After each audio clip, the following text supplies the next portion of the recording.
It was me all along. I was the one behind the mask. Happy Scream 7 premiere, everybody. Welcome back into another One Piece poll video. This time, we are here to discuss the future of Elbaf. What is going to happen next? I think that is a question lingering on everybody's mind right now because we see firsthand how much of a devastating duo Luffy and Loki really are. And needless to say, but we got Zoro on the island, Sanji's here as well, the wings of the Pirate King, and of course we have everybody's favorite UPS delivery driver, Jinbei, on the back burner as well. And Usopp at any moment can step in and reclaim this island as his arc, damn it. So with that being said, with all these heavy hitters on our side, will Imu actually stay and fight? That is the $1 million question. So getting right into it, we got 4 polls we are going to speed run. The first one is very simple. Sorry, I got like shoes over here that just got stuck. The first poll is, does Imu stay for a while and fight Luffy and Loki?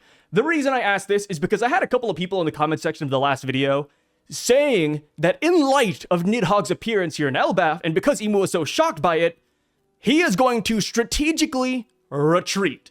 Now that he knows what killed King Harold, now that he knows that his 900-year-old foe is here, he might just dip ASAP because he doesn't have the manpower and because this is not his real body. That is one thing we do have to remember. Imu is nerfed here on Elbaf.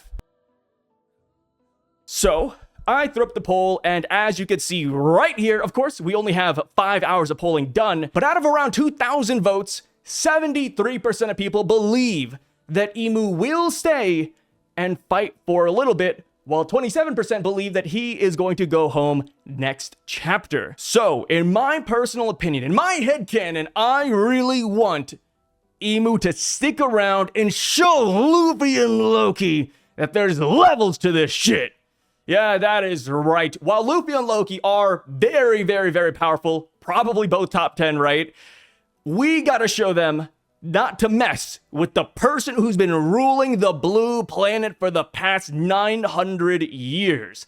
I want Imu to be that person. Even if they are in a nerfed body, I want them to show Luffy and Loki the true power of a god. Simply, 1, because that'd be really cool, and 2, because that would force, in my opinion, Luffy and Loki to get stronger for the final war. We know that this is not Luffy's peak. He thinks it's his peak right now, but there's gonna be another level up in my opinion. Whether it's Gear 6, whether it's him mastering his fruit or going full Zoan or whatever that looks like, I do think Luffy has one more good upgrade left in the story.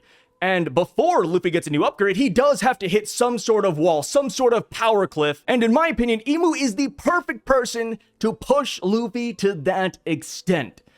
Or it could also be Blackbeard, but we're talking about Imu right here in this video. So if Imu does stay and fight, I really hope we see up close combat. I hope we don't just see more Domi reversing. Yes, it is powerful. Yes, it is an easy ability for Imu to seemingly use for now, but I want to see more. Last we saw, when he was fighting Brogy, he instantly whipped out a shotgun, he instantly whipped out a dagger, and then that fight was done in a matter of seconds. So hopefully, we get that magic book back out. Hopefully, Imu starts whipping out new weapons, maybe like a missile, a rocket launcher, maybe even a sword. I would just love to see more from Imu's bag of tricks. We don't have to see everything, but just something that makes me yearn for more Imu fights in the future. If I were to dial back Imu's powers a little bit and go away from the magic book, I guess we could just see a Gunko awakening. Because when Imu was fighting Brook, they were using Gunko's Arrow no Mi powers, so maybe Imu taps into the Devil Fruit potential and awakens it here in Elbaf. That would also be really crazy. And it would show the disparity between Gunko using the fruit and Imu, the supreme leader, using the fruit instead. I think that would be pretty damn dope. Hey, Gunko did make an arrow bird to fly herself and Shamrock up to the Sun World. Maybe Imu makes himself an Arrow no Mi dragon to fight Loki in the sky. That would be pretty damn awesome. So yes, I do want to see Emu throw hands. Hell, maybe they're even like an up-close taijutsu fighter. I think that'd also be really dope, but we'll see, man. You know, gotta remember that this is a nerfed version of him. But yeah, back to the brass tacks. I personally just hope Emu doesn't leave immediately. That would be a major aura loss. Yes, it would make sense. Oh, he can't beat Nidhogg here. Oh, he doesn't have all the God Knights. Let's just leave for now. There's bigger fish to fry in the Holy Land. Sure. But let's be real. This is the final villain of One Piece. If not like the second final villain, if you're including Blackbeard. We don't want them to have an aura loss moment. You know, I know that sounds brain rotted, but it is true, right? We want the final villain to look good, because the better the final villain looks, roll with me here, the better it's going to be once Luffy beats Emu. That's just how it is. Imagine if Emu was a bum. Beating him by the end of the story won't feel great. We need them to be a pinnacle of power, in my honest opinion. So, going into the comment section, look at this cute picture I got here. I don't even know what this is. I typed in, what was it, like somebody playing with the butterfly, and this popped up, and I was like, you know what, there we go. You know, I wanted something that would look like Emu to an extent, so here we have it. Top comment says, Emu Gunko needs to reset the tone henceforth. I really need Emu to wash Luffy and Loki and leave them shook. Yes, I would love this. And here's the thing too. Loki's dad was done in by Emu. Loki's idol, Rocksteady Zebek, was done in by Emu. While I do think it'd be nice if Loki beat Emu, I don't want it to be during their first confrontation. Like, I don't know. There's something about that would just be like, oh, Rocksteady Zebek and my father lost to this thing?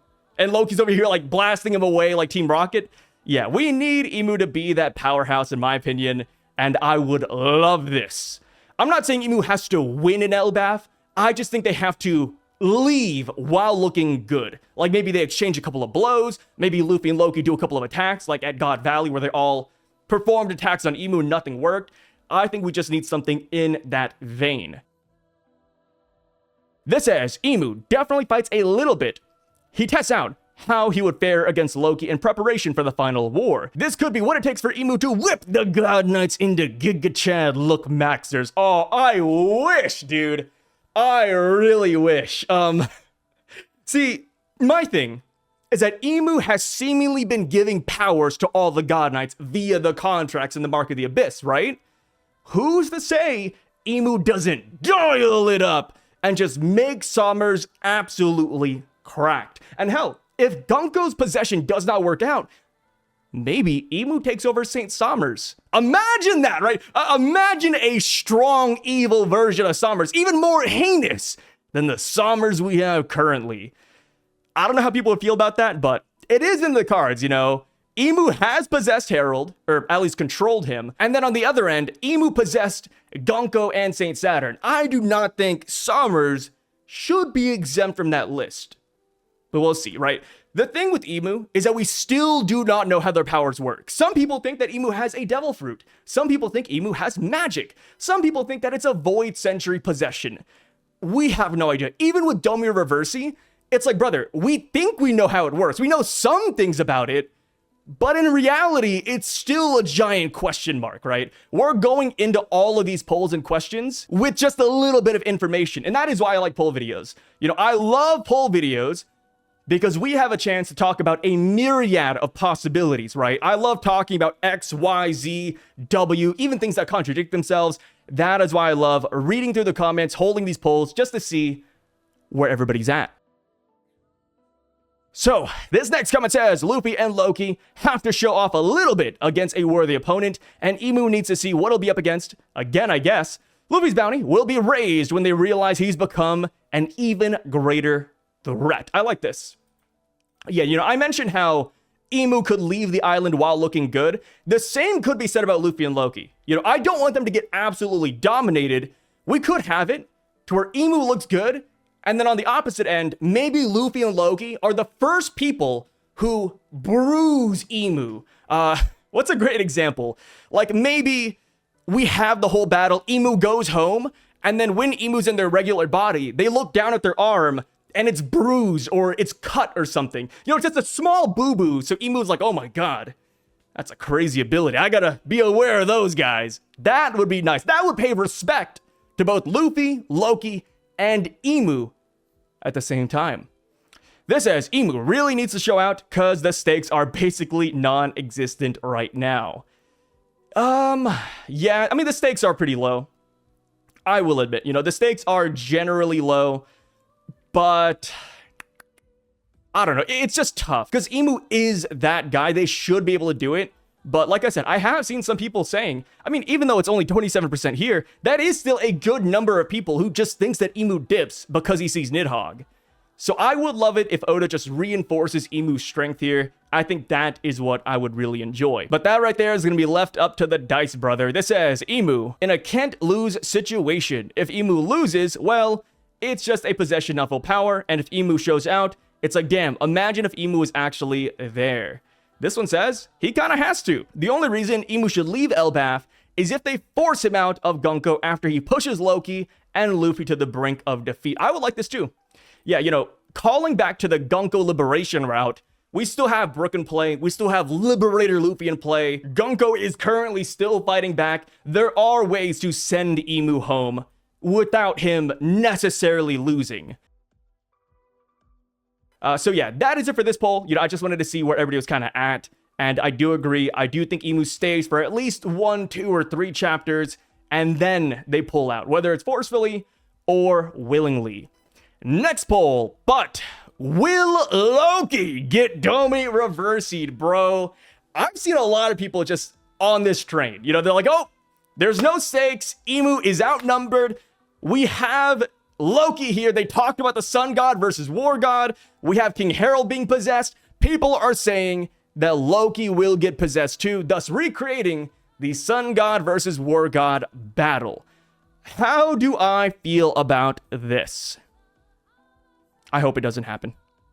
I think it can. Obviously, going back to what I said over here, we do not fully know how Domi Reversi works yet. So there is a chance Emu could just get Loki on his side. I hope that doesn't happen though. I just feel like Loki is already so massive. Making him 10 times bigger would just be insane. Yes, it would be a stake-raising threat, but I don't know. We had all these chapters building Loki up. We learned his backstory. We got a lot of his personality. And then, boom, cut back to the present. A couple chapters in, he's a bad guy.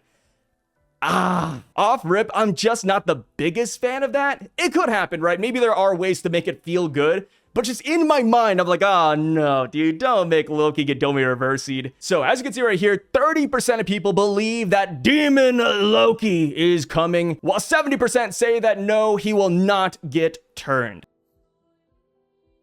And personally, I am leaning towards no. Agenda aside, I just feel like because you have a devil fruit, because Loki has that additional will inside of him, he can't get flipped. That is my current stance right now. On to the comment section that says, will we even be able to tell if he is reversing because his hybrid form will have the fire eyes, horns, and wings? Huh, that is true. If he gets Domi reversied, what would really change about his appearance? I mean, I guess you would get like additional fangs, because like the fangs go up and down. So I guess that'd be like the telltale sign? Maybe. Or maybe he just goes back to like base form and then it'll be more easy to tell. But even then, like you're right, he does have the horns already. And if he goes hybrid form, he does have the wings. Maybe this is where Emu flexes a brand new demonic contract, one that is befitting the Prince of Elbaf. Maybe that's it. Because as it stands right now, we've only seen one contract, the Curl contract. That is the contract they used back at God Valley against the Davy clan, and that is the contract they used against Dorian Brogy and the Giants of Elbaf. Emu could very easily have more demonic transformations that makes Loki look unique.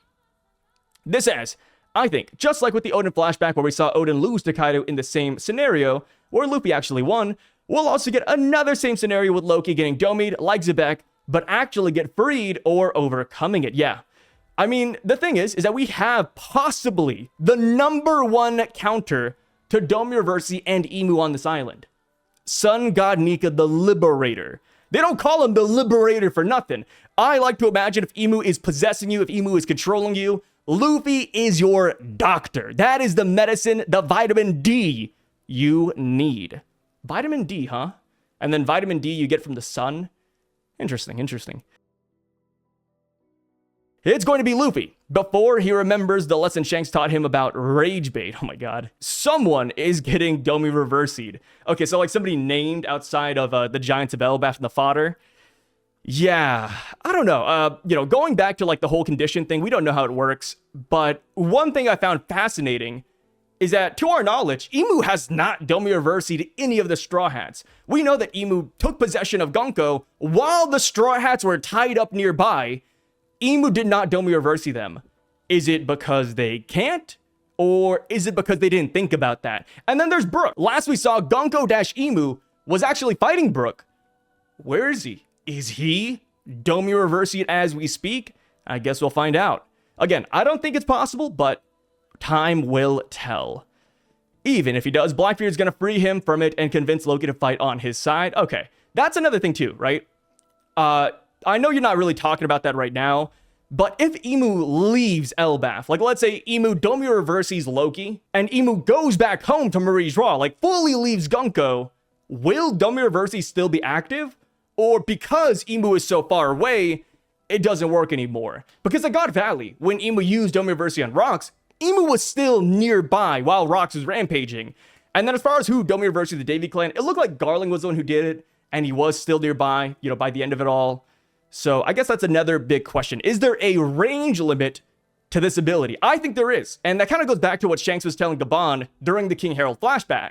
He said that Emu can control you if you have the Shallow Sea contract, if you're within his reach, within the Holy Land. And of course, if you have the higher contracts, he can possess you no matter where you are. I think it might be the same way, where Domi Reversi only works if Emu is nearby, or at least the originator of the ability is nearby. So I'll read one more that says, yes, I believe so. I don't know why people haven't noticed it. Luffy must defeat Loki. It's a fight that has to happen. Luffy will beat the possession out of him, and then they'll join forces going forward in the final war. To be fair, I don't think Luffy has to beat Loki and save Loki for Loki to fight for Luffy. Wow, a lot of L's right there, huh? Oh, as an Asian, man, that was tough. The R's were about to come out. But I think Loki does like Luffy to some extent. I do think that Loki might have noticed that Luffy is that guy, that he is the sun god. And one trump card we have in our back pocket to get Loki on our side is Lola. We saved Lola from Thriller Bark. That is huge. We gotta remember, Loki loves Lola, at least in the past. I think that if Nami or somebody mentioned Lola and how he saved her, Loki would be somewhat ride or die. I'm not saying he'd join the crew and die for Luffy right off rip, but I think he would want to help us regardless of anything. And the reason I say this is because I just finished Whole Cake Island, and Lola's sister was the same way. Chiffon, back during Whole Cake Island, was like, hey, Beige, I have to help the Straw Hats escape. Even if I die, I gotta do it, because they saved Lola. Even Capone Beige was like, okay, you know what? That's my wife. I'm a follower. We're going to help the Straw Hats. That is how it all went down. So I do not think Loki will be any different. The minute Nami or anybody else drops Lola's name, Loki's going to be like, okay, I owe you guys one. I'm going to help out. As far as the Luffy-Loki matchup, I wouldn't mind it. I think it would be interesting to see Luffy go against a Domi Reversied Loki. And also, I want to see how Ragnar plays a role there. Maybe Ragnar steps in and says, hey, Loki, this isn't you, stop it. And then Luffy picks up Ragnar and they fight Loki. That would be beautiful. Another way to look at it is that this could be Luffy surpassing Shanks or stepping onto Shanks' level. Because to some extent, Shanks beat Loki and brought him back to Elbaf. Whether you think that's fake news or not, if Luffy also does that same feat of beating Loki and bringing him back to his senses, that would be huge. And I think that would be cool. Of course, I am still not on board with Loki becoming a demon, but, like I said, anything could theoretically happen. So, talking about things that could happen, what is up with Marie Joie? So, I saw some people kind of confused in the comment section, and I was surprised. They're like, oh, what are you even talking about? Of course, if you go back to the end of 1175, in that final page, we actually get a shot of Marie Joie. We don't get the full shot, it's not like we're getting a bird's eye view of Marie Joie, but we see Pangea Castle and we see some of the residential district atop the red line. And there's no fire. There's no smoke in the sky. There's no destroyed buildings. In fact, it's a very clear and sunny day. What is happening? Last time we heard about Marie Joie, Imu said that it was in a sea of flames. Was he lying? Was he speaking metaphorically? What's up? So with that, there are a couple of, logistical things we could go through. We could just say that that specific shot of Marie Joie is perfect. It is pristine. But when you flip the camera around, oh my God, there's fire everywhere. That is possible. That is very possible. Another route could be that Imu is simply referring to the food shortage because celestial dragons are lashing out and screaming about eating lobster and not steak. Maybe that is what Imu is so concerned about. I think that is also on the table. So because it is such a up there scenario, I held a poll, of course. Is Marie Joie still under attack? Question mark. If not, why? So, as you can see, 60% of people out there believe that Marie Joie is still being attacked. 9% say no, it's not being attacked, and that is because Shamrock went back home and he cleaned it up. Oh, that would be so hype. Man, that right there, that pick is something that I can't even have in a wet dream, brother. I wish this was the case. 22% believe that no, they're no longer fighting because multiple days have passed, and that is due to time dilation, which is still a relatively good theory. Just in case you do not know what time dilation is here in Elbaf, or at least that theory route, essentially this boils down to time in Elbaf being very different from time outside of Elbaf. Like perhaps 1 day in Elbaf equals 3 days on the outside world. So there was a lot of time to wrap up all the fighting. And I don't think that's bad. There are a lot of things so far to back up time dilation. One, that could explain why giants live 3 times longer. Of course, Louis Arnaud, this image right here, he says, don't stay in Elbaf for too long. We still don't know why. And then, going to the King Harold flashback, Shanks and Gabon had a conversation where Gabon didn't realize how much time had actually passed. He said that it's been 3 to 4 years since he last saw Shanks and had a bath like this. And then Shanks says, whoa, Gabon, it's actually been 10 years. So yeah, to this very day, it is not a bad looking theory. And 22% of people believe this to be the case. And then, of course, whenever I can, I sometimes throw in the other option. And here we have it. 9% of people voted for other. What does this mean? We'll find out in the comment section. So personally, where am I? Like I said, Knights winning quickly, that is a wet dream and a half. And while this pick would be straight aura for Shamrock, Garling, and the rest of the God Knights, I don't think it's gonna be the case, Usually whenever I want something for an agenda, it's not gonna happen. So I'm gonna go with time dilation as my pick here. And the reason why I don't think they're still being rated is just because of that image, man. Oda went out of his way to show us a clear and sunny day. I just feel like if it was on fire, legitimately, we'd see fire in the background. Hell, even when the Revs attacked during the Reverie, there was fire, there were broken buildings, there was smoke. Because Oda didn't show us any of that, I am inclined to believe that the fighting is over. To some extent, maybe I lean more towards other, like it's time dilation plus something else. But yeah, that shot seems so intentional, man. So that is why I do lean towards no personally. I could be wrong come next chapter or once we leave Elbaf, and that's totally fine. Here's the thing. We do what we can with the information we have at hand. And if you think that it is a straightforward answer, you are being disingenuous. There is good reason to question all of this. It is as simple as that. While it's okay to be confident in certain scenarios, we do have to leave the door open for other theories and other opinions. I think that is always important. And it's always important to change your mind when new information comes out. There's nothing wrong with that. Don't let anybody lie to you and make it seem like it's a bad thing to change your mind when given new information. So, top comment says, it was always an option that Emu was just saying the Holy Land was in chaos and not actually under attack. That option is unfortunately looking like the most likely scenario. Yeah, it goes back to the whole, it's in a sea of flames being simply the food shortage scenario, which could be plausible, because one thing we have to remember is that Sommers and Killingham, when they were teleported into Elbaf, it looked like they were just straight chilling. You know, Sommers was in his underwear, not even dressed, hanging out, leaning back on a sofa. Killingham was over here rushing around. And it's like, okay, if the Holy Land was in a sea of flames, it wasn't while they were there. You know, because they were just hanging out, brother. Maybe it happened like right after they left, but you gotta admit, you know, the timing of that would be insane, unless time dilation plays a role there. This second comment says, I feel like the attack-raid was just an overreaction, like how most of the Celestial Dragons do. And Emu didn't like all the Charloses and Roswalls screaming every 5 minutes like there is no food. They will die of starvation, and that is why they're in Elbaf as a possession. Okay, so Emu just doesn't want to hear it. Yeah, Emu's like, all right, Elbaf is in hell right now. Everybody's screaming. Get me the F out of here. It's tough, right? We haven't really seen Emu interact with a regular Celestial Dragon yet, so how he really feels about them is still up in the air.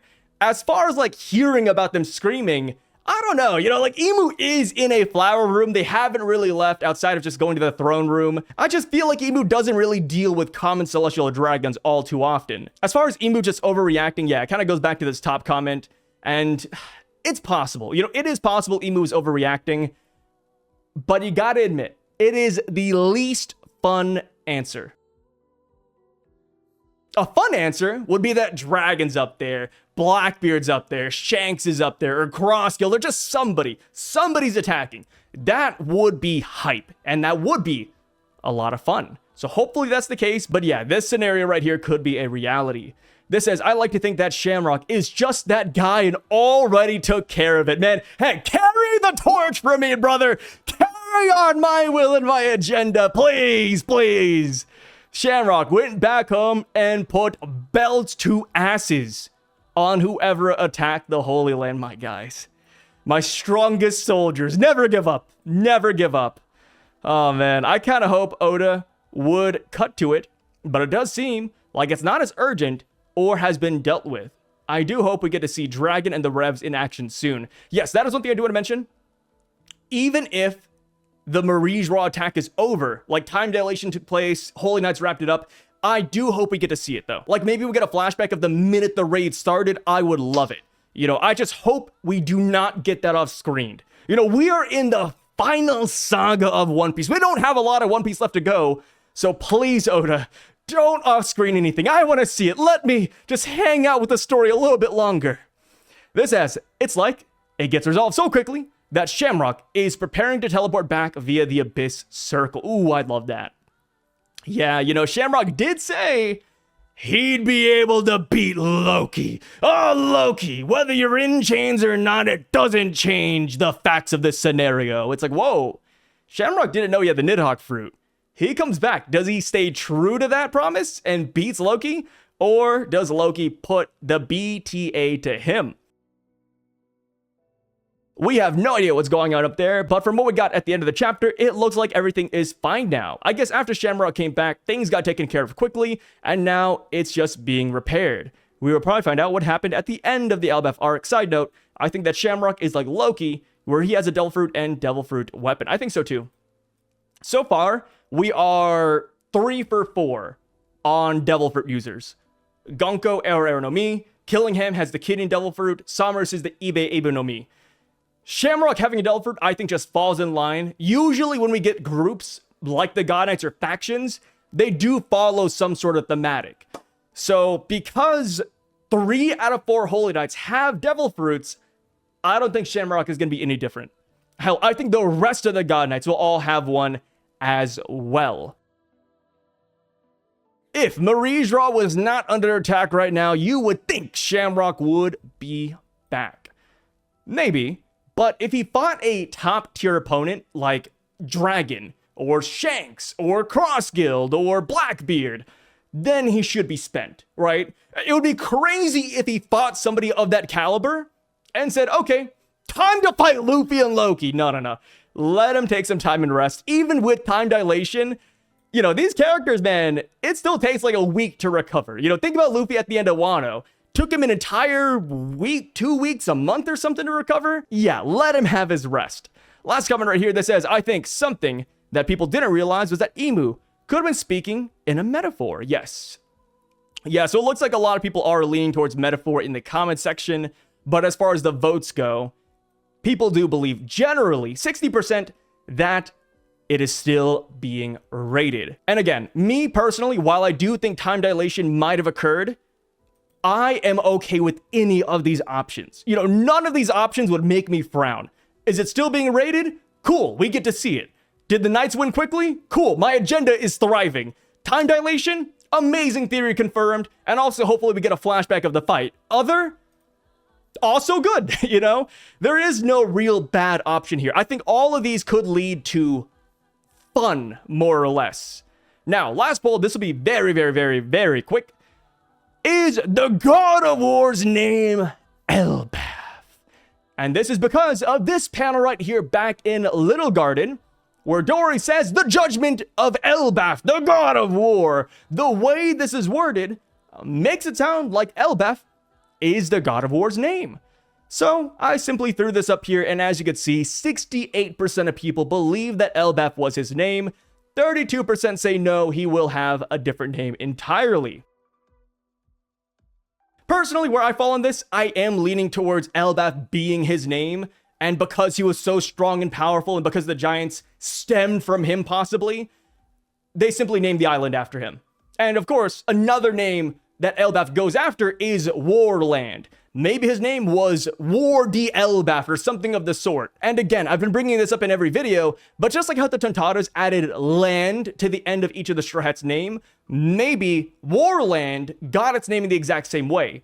They're like, oh, we have a giant god, warrior, man, deity? Warland! There we go. That's your name, buddy. That's what you're going to name your country. I think it could be as easy as that. I'm not mad at Elbaf being this guy's name. So, comment section time. Let's see here. It says, I think his name is definitely Elbaf because Emu did say Elbaf is of the D, which at the time didn't make much sense, but if the name is that guy, then it does make perfect sense. And I agree with this. I don't think that this didn't make sense necessarily. You know, it could simply be that the country affiliated with the D clan in the past. I think that fits well. But, of course, this also makes a lot of sense. That's definitely the god's name, and how fitting that the Land of War has his name. Dorian Brugger referred to him as the warrior god Elbaf, so yep, that's his name. Okay, so we're pretty much going to get all that just repeated there. And one thing I do want to say is that while I do believe his name is Elbaf, I really wish this was reaffirmed at another point in the story. You know, because this was back in Little Garden, which, believe it or not, was like 25, 23 years ago. And it's like, okay, hopefully we just get another mention of this name later. Like, oh, we're done fighting Emu. Emu mentions Elbaf. Or, ooh, the giants mention Elbaf's origins. That would be dope. Because a great example, the sun god. Yes, mentioned back in Skypiea. Massive, huge W's. And then guess what? It was later mentioned in Wano. And it's like, okay, there we go. Now we have like another iteration of sun god. It is beautiful. And just like the rain, earth, and forest god, we only had them mentioned one time back in Skypiea. But guess what? They got reaffirmed in the Harley text that they do exist.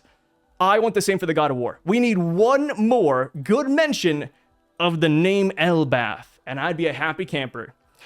But with that being said, that is it for today, guys. Let me know your thoughts on this video down below. What are your thoughts on Emu, Domi Reversing, Marie Joie, and the God of War? And that's pretty much it. Catch you guys next time. Peace out, and stay safe, brothers.